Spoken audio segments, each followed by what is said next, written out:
All right, cool. And Laura, All right, perfect are timing. we going to the presentation, or am I sharing the presentation? You can go ahead. Okay. Okay, I actually need to sign in then. Because I don't have the presentation on deck myself. I'll have to Hey, log how you doing? in.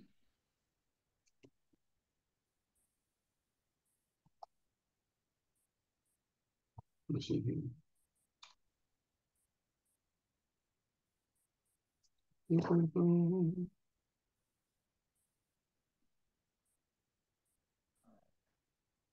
Oops. So yeah, everybody, I'm as I get this teed up and everything. Um, I'd really just like what we're going to be talking about is kind of like the experiences of hiring in Latin America, um, and why not doing it could potentially be holding your company back. I've talked to enough founders over the years, and I actually started this company because of that.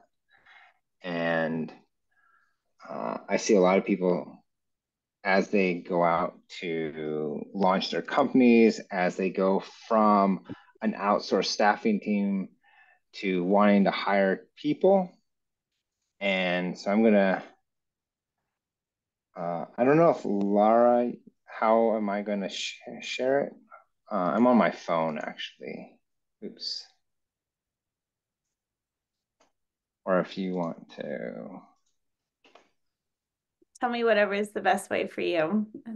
Do you need permission to share? I'm gonna be joining from another account. Okay. I saw you come in. Yeah. Okay, yeah.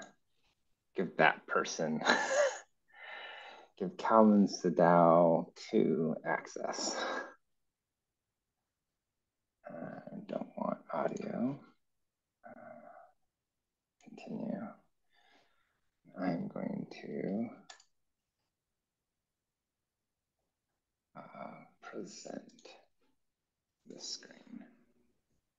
All right, I'll do this and share that. Okay, so it's really just about the experiences and what I've seen successful founders do, and why uh, holding yourself to not exploring LATAM for all your roles, grant albeit federal government restrictions, why opening yourself up to hiring in LATAM is a way that you'll be able to scale your company successfully. So a lot of people can. I remember some uh, haven't even looked into LATAM because they never even consider it. Some have done outsourcing, and some might have done some freelancing. So I'm gonna go through a little bit is the three main ways that people look into hiring in LATAM, how you can pay the people in LATAM, and even some of the cultural nuances that you'll find in hiring in Latin America. So the three main ways that people go about it are in you can hire a freelancer short term. You might have done this on Upwork or freelancer.com or something. Contractors, more longer term, and then employee. Contractors are, I think this is where I've helped most of my companies. And in fact, contractors are going to be your sweet spot for generally 70% of what you're going to do, unless you're a really big company. Contractors are also more like that's what most people in LATAM are looking for because uh, for personal reasons. Uh, if this wasn't recorded out, when we do Q&A without recording, I'll let you know. But contractor is the more preferred way for most of the people. Employment is only when you need to have the people on your staff if you're looking to possibly exit your company or you want to go public or you're starting in those talks. That's why I say it's more ideal for Series B and above. Freelancers, like when you're just getting started and you want to build out your MVP. So those are three main ways you're going to look at finding a developer and a person in LATAM. What you're going to look at for rates, because this is always, I never leave a meeting without going through this, nor do I ever leave a meeting without getting asked this. You'll see these are general rules of thumb depending on what you're actually looking for. The more specific you are, the more exact of a range you'll get. But in general, you can look at some of these as the normal rates. By the way, these are quoted for people that speak a B2 level of English. B2 English is conversational. The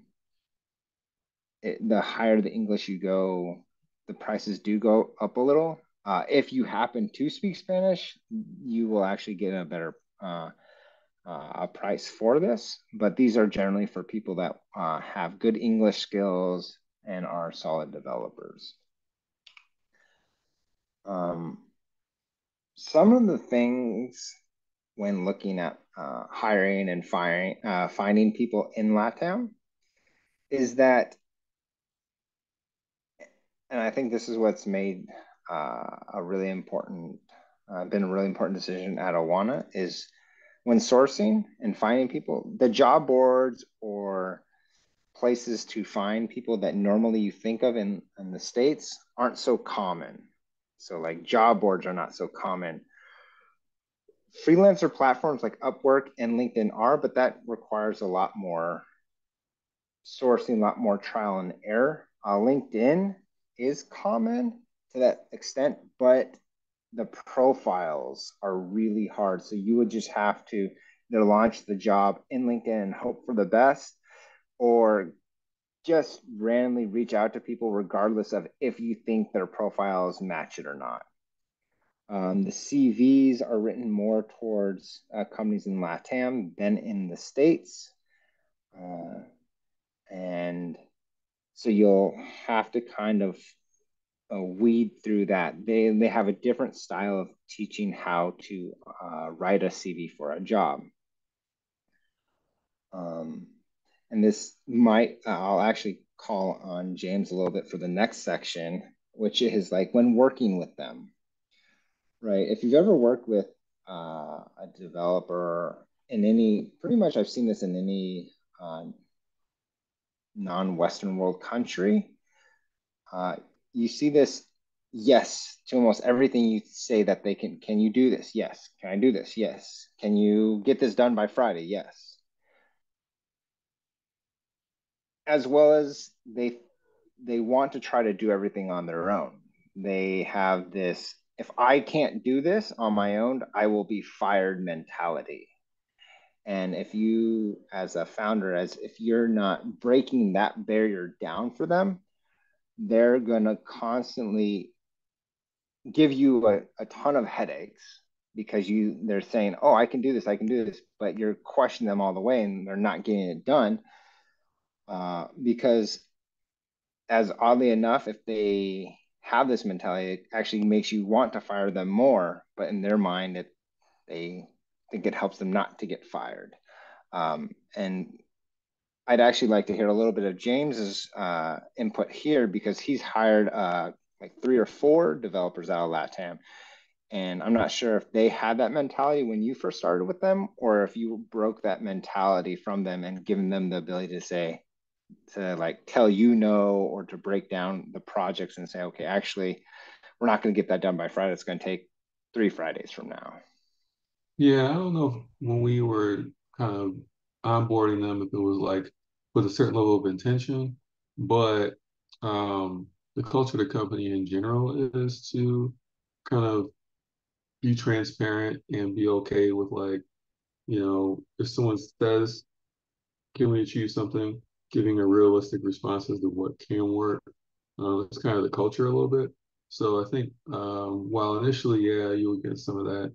It can get done, and like it didn't get done. Well, it was this, it was that. I'm still working on it. I can get it done. Like as people saw other people do it, because we don't have only Latam engineers, they saw other people do it, and these people have connected in person, spend time together. They become more comfortable, and like have the agency to be like, oh well, I think no, it'll be this. Like so it's developed over time, but it's probably something like if we had thought about it more initially, you could have a little more intention around it. It might have happened a little bit faster. Yeah.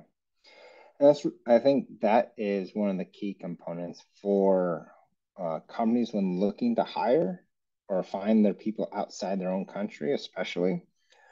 I would even say looking for people that have startup experience, because then that will actually typically, if you have startup experience, you'll have that, like, you'll break that barrier down a lot.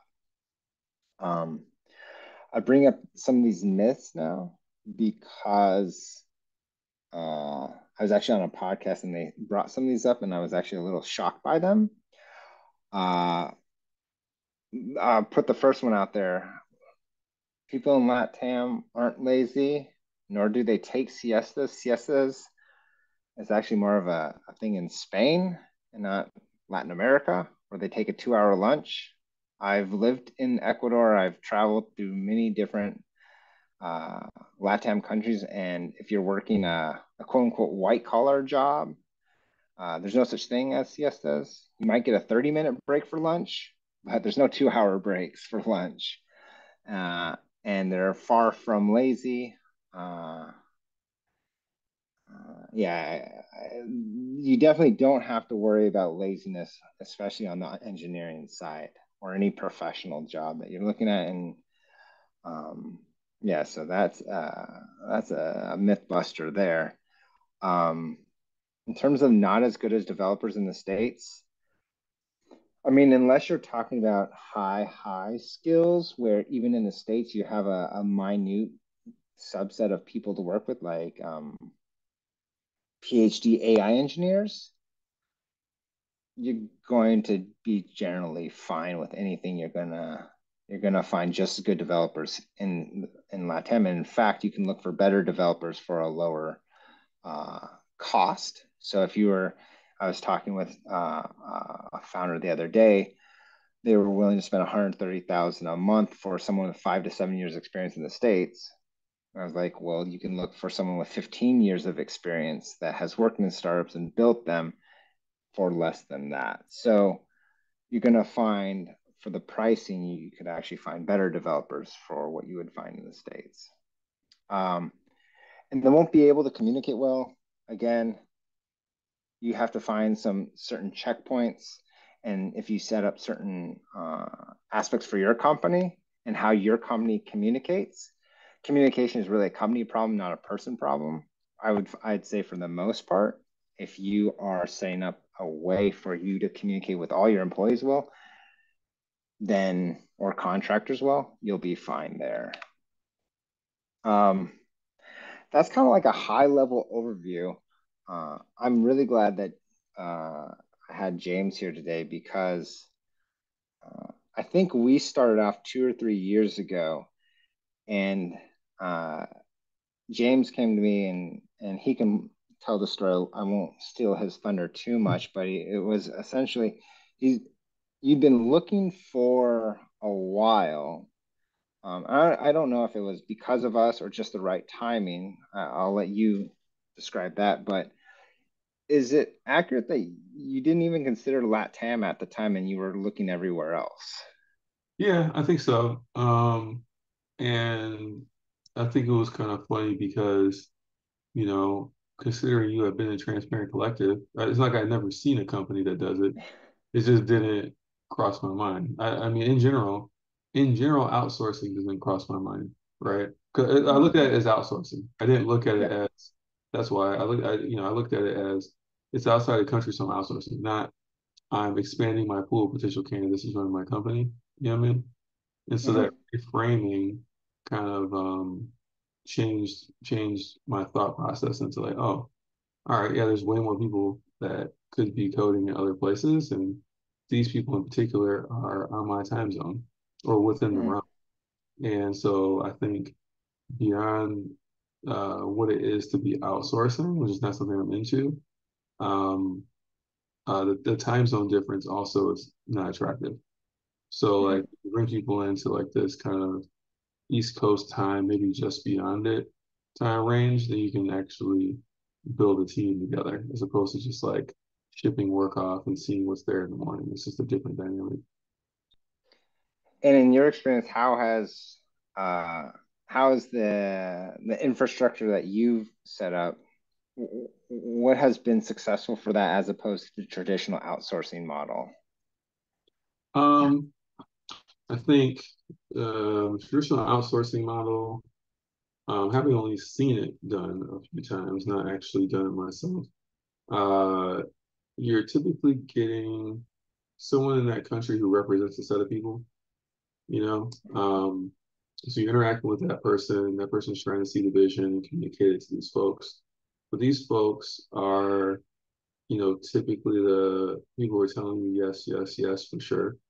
And there's something about there's something about American culture, even like European culture to some degree, when it comes to the agency of decision making and the thoughtfulness beyond the task. There's something about that. Like people, because when people are given tasks in some of these other more developing countries and smaller countries, um, they intend to achieve the task to the best of its ability, not the goal of the task, right? Mhm. And so that's just like makes it more challenging to build at pace and get what you want out of it. Now you're not spending as much money, so like yeah, you iterate more and like you got more time, but like in the end, time's everything.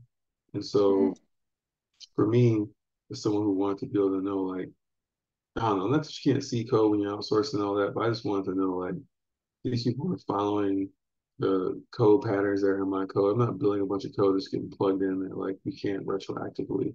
There's a bunch of technical debt that like, we can't really use once we bring more people internally. Mhm. Yeah, like to me, that's outsourcing. When you have someone, that you hired internationally, yeah, you have a couple like cultural nuances that you need to work with and like break down some barriers. Like we had a guy join our team who, his English was decent, but like that was mainly because he had been speaking English regularly every day. So like, as he went on over 3, 4, 5, 6 months, he was good to go, right? Um, Now we have a little bit of a benefit because I say like at least a third of my team speaks Spanish, if not more. His Spanish was okay. His main language is Portuguese, but he could slide by with a little bit of Spanish, but otherwise he had to figure out English. But he wanted, I think to me, I mean, it's interesting to have someone who is interested enough in working somewhere that they're going to learn your language, right? It's not like he sat around like, I don't know what you're saying. Let me send an email. Like, I want to be here, so I want to like get my English up and I'm going to deliver. So like these people, you know, super talented,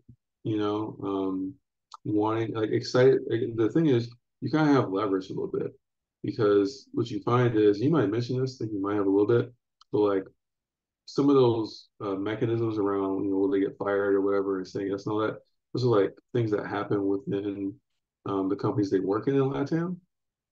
And so when they work with you, if you have a good company culture, that's like a that's like a bonus. Like that's like a huge selling point that makes the company sticky.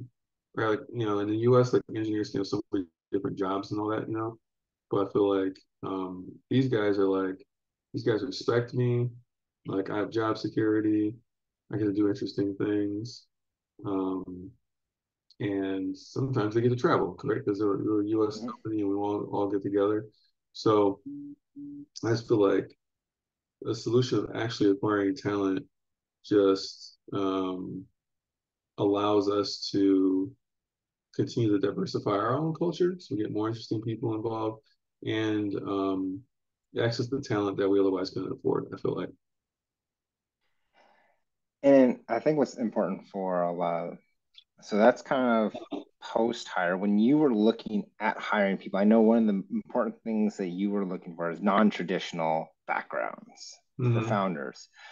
So when we sent you, because it's not just the first person you see, you like them, and you even had your own job postings and everything to look for them.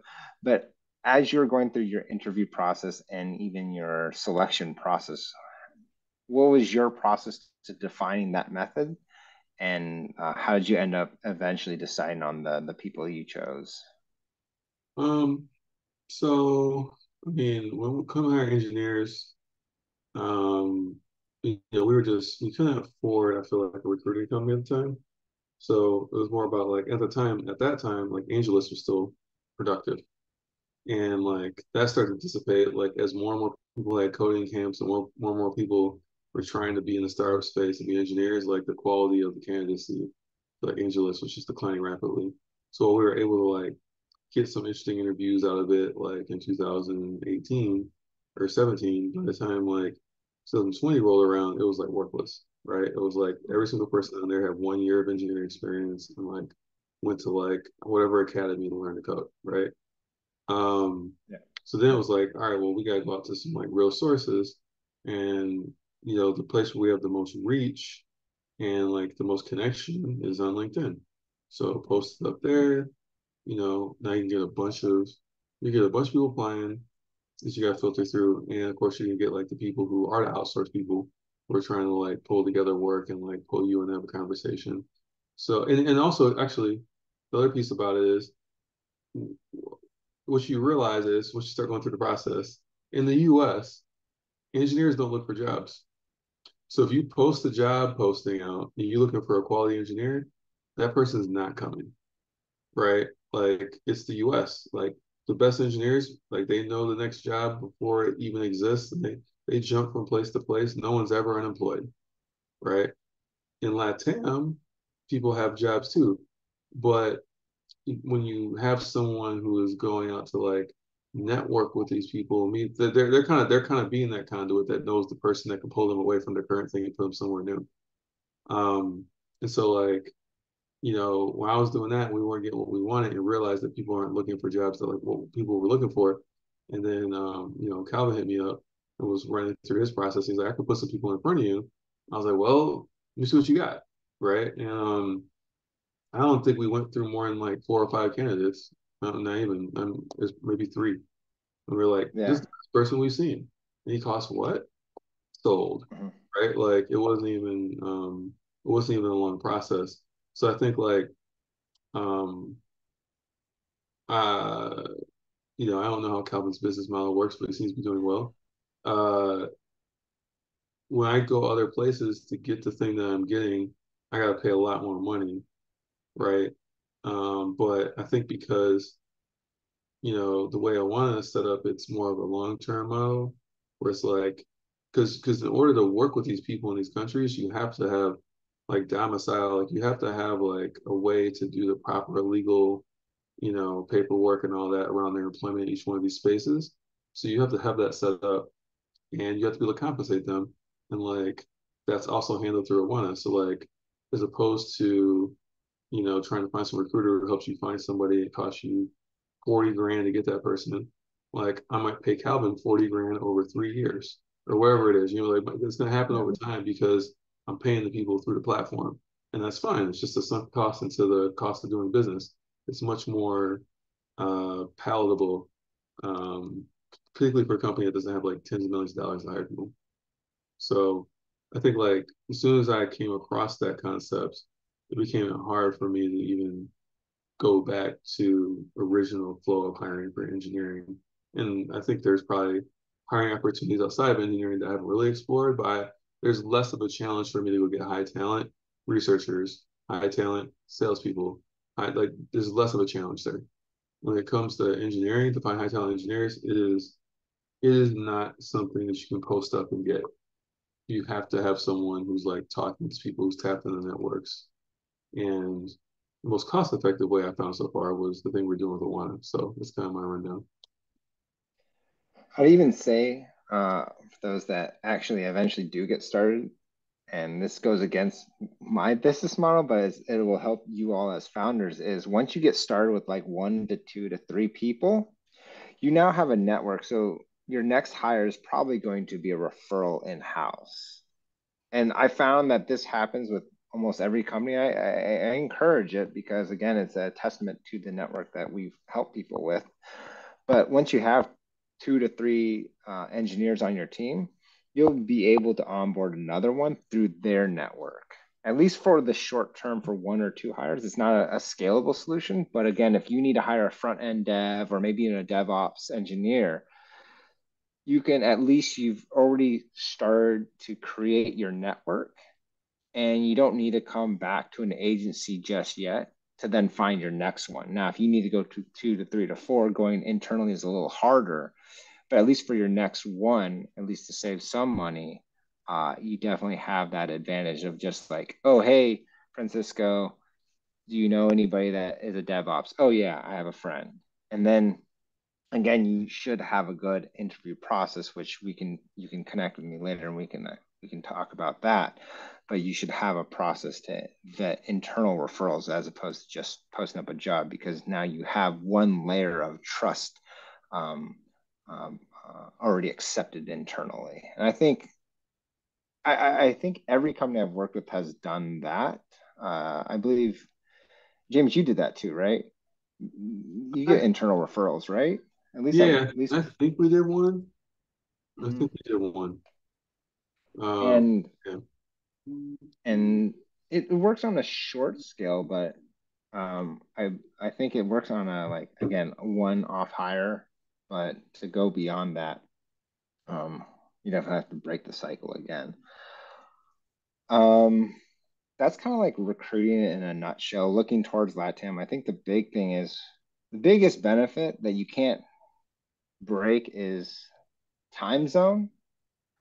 Um, you just can't beat the time zone. You're going to work in your time zone. They're going to work in your time zone. And then it's just about how are you going to network and find the people. There are ways to do it. Going on LinkedIn is, I found, is kind of like how I started. And then I broke into joining additional networks just to keep building the LATAM network for Awana. But that's how really you keep expanding it. Um, Um, I actually have a question for you. I mean, this is your business, so like obviously you're going out and meeting talent and all that. But like when you look at other founders of companies, how much time should people spend in that space of relationship? Like the CEO, maybe the CEO shouldn't. Maybe there mhm. should be someone else on the team, but like how much time does one spend cultivating those relationships with potential talent and stuff like that, you know? Yeah, so I guess if you're a company I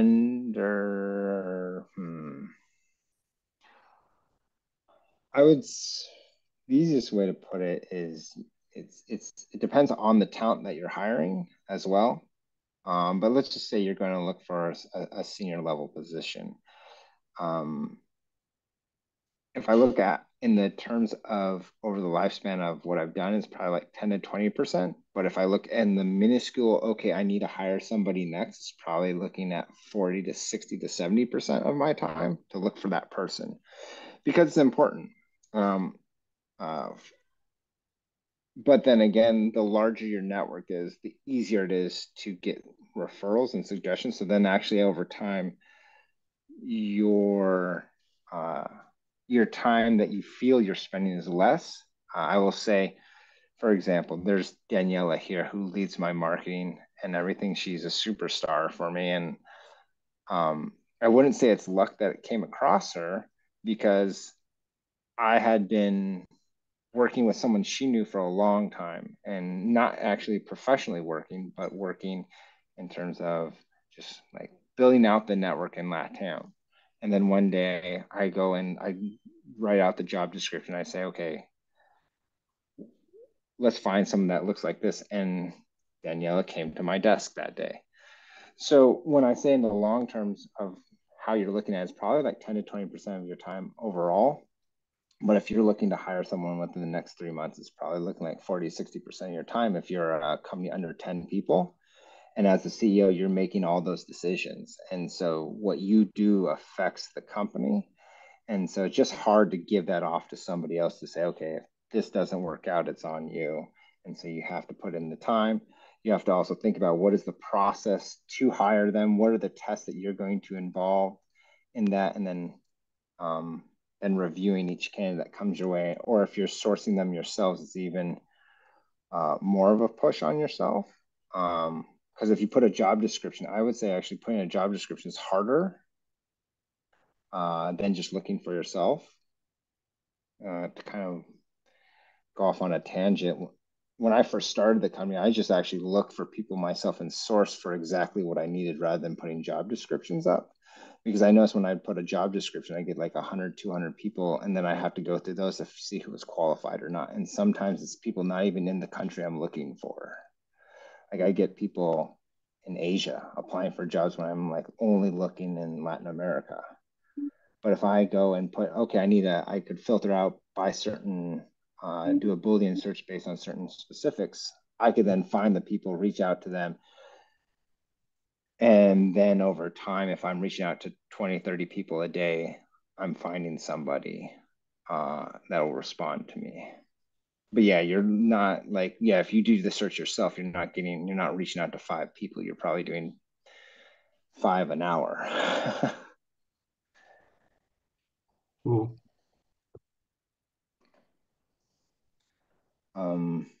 Curious, anybody out there, if you have any questions about what is it like to work with anybody in LATAM or hire in LATAM or any of the, there is a more in-depth legal aspect of it. I actually interviewed someone, I interviewed a lawyer or an attorney about what it is like to hire in LATAM. So there's a whole complication there about not misclassifying the people that you work with, which we've helped some founders with that as well. But if anybody's curious, happily come off mute or write out a question or anything. I'm actually kind of curious between the contractor and the employee thing. So you guys also do the employee portion as well. What We what have. what is the like? What's the material difference between the two approaches? Um, I would say uh, the biggest issue is it's a mental change for people in the States, really, because in the States you can fire without just cause. It's a foreign concept to people in the States. Firing for just cause, because Hmm. if you don't have money, you say, "Oh, I can't keep you around. I don't have money." That's actually not a just cause to fire somebody. That's Hmm. just that doesn't matter because at least internationally and especially in Latin, because I've actually gone through this where I had actually one of my companies I actually closed it because it wasn't profitable anymore, and I had to fire someone. But then they took me to the local courts because I owed them money for 3 to 4 months. I forget. I go, I don't have money to pay you. That's why you're fired, not because you're. And the thing is,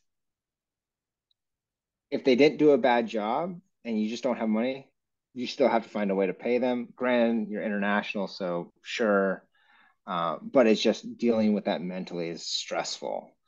Um, so you actually have to have a good, and it's kind of an annoying thing and stressful thing to think about. It's you almost have to prepare yourself to fire them, even if you don't want to. So if they show up late one day, you have to write them a memo to say, "Oh, you didn't show up on time. Oh, you didn't write the XYZ the way I wanted you to." And you have to write them a memo. And so it's like you're doing things in preparation to fire them in case you ever have to, because you need that just cause. And I'll say I've gone through that before through firing someone through just cause, and I didn't have enough. The company that I helped hire them through, they didn't have enough paperwork or information. So we actually had to settle outside of court to then um, pay them their, I forget what exactly it's called, but I call it like the firing bonus. Hmm. So that's the most difficult thing with employment down here. I think in generally, all the benefits are pretty standardized when I've met. In fact, the benefits aren't even as good as what most founders want to give people. Uh, but again, this is a misclassification conversation that we can have. But generally, people want to give paid time off. They want to give 6 days. They want to give holidays. They want to give like a wellness or some type of just added benefits, equipment. Some of that's not even in the standard benefits of employment. I think the most difficult thing is one, how much money they're going to get at the end of the day, and the firing aspect. And that's why when I say it's more for Series B and above companies, because they have that budget, they have that Mhm. infrastructure. And again, if you're looking to sell your company or get acquired, those people that want to acquire you want to actually see how many people are on your staff. So if you're actually working with 20 contractors, you actually probably want to bring them all onto your team. Okay. And then it makes your company more valuable too. Oh, I see. Have you seen any companies that have like, foreign engineers essentially, like that sell, like, because sometimes we sell a company, if it's like an acqui-hire or something small, the engineers are the headcount's a certain amount of value.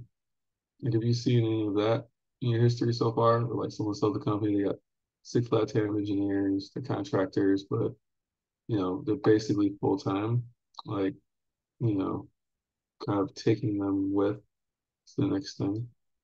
So it didn't happen with one of my companies I work with, but it happened with one of my clients who acqui-hired a different company and then brought them on to the company where my LATAM engine, well, the engineers I helped hire for that company.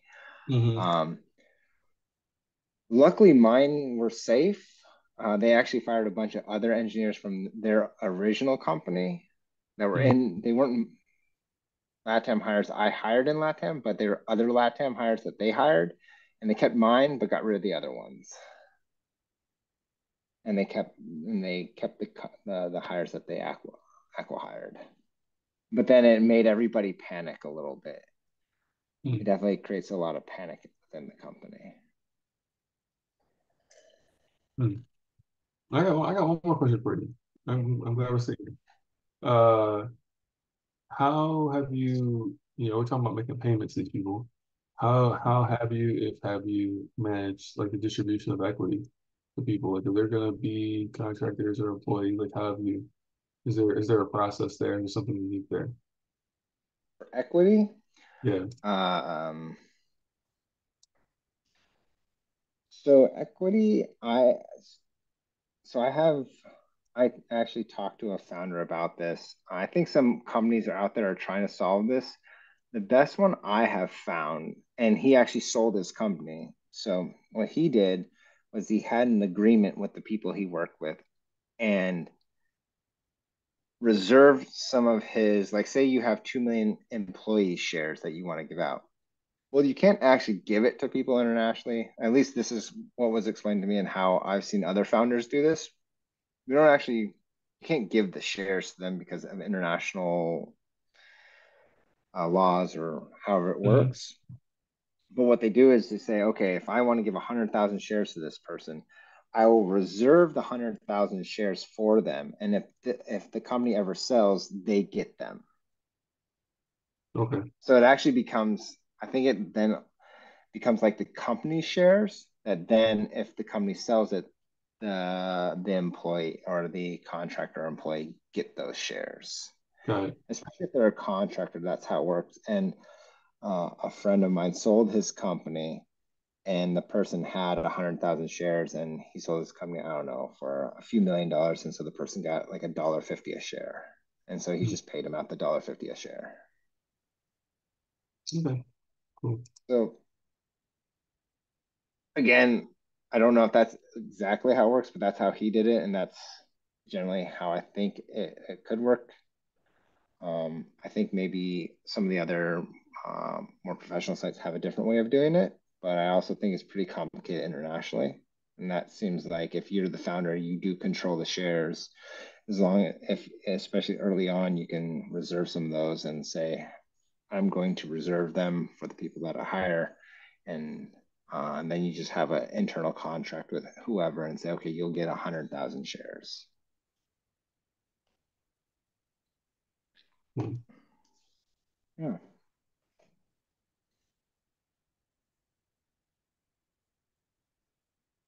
Any questions? You All right. all want to open it up to questions? Sure. Is there anyone with questions? Feel free to write in the chat too if you are not on video. Mm-mm. So we covered a lot of it, so Yes. might be good.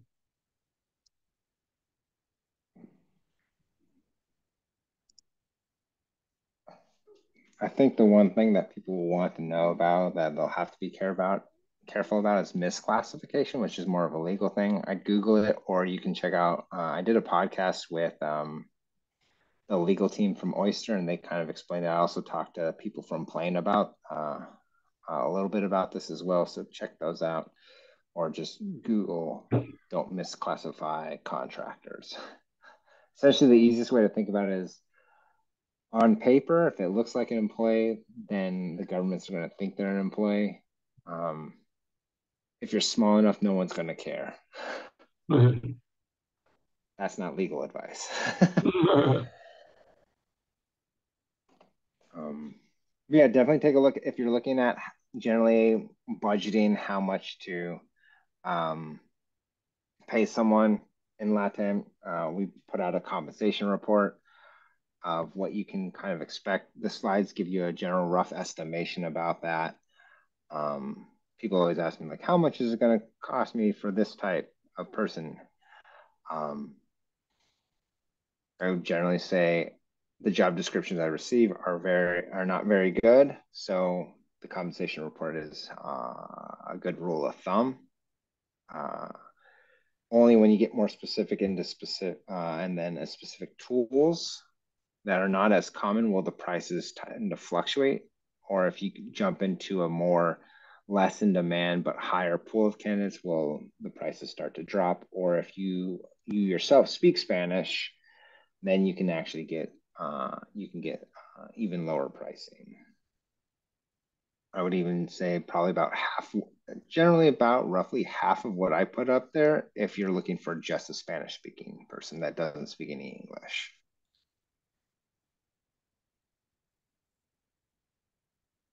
Hmm. Yeah. Thanks, Danny.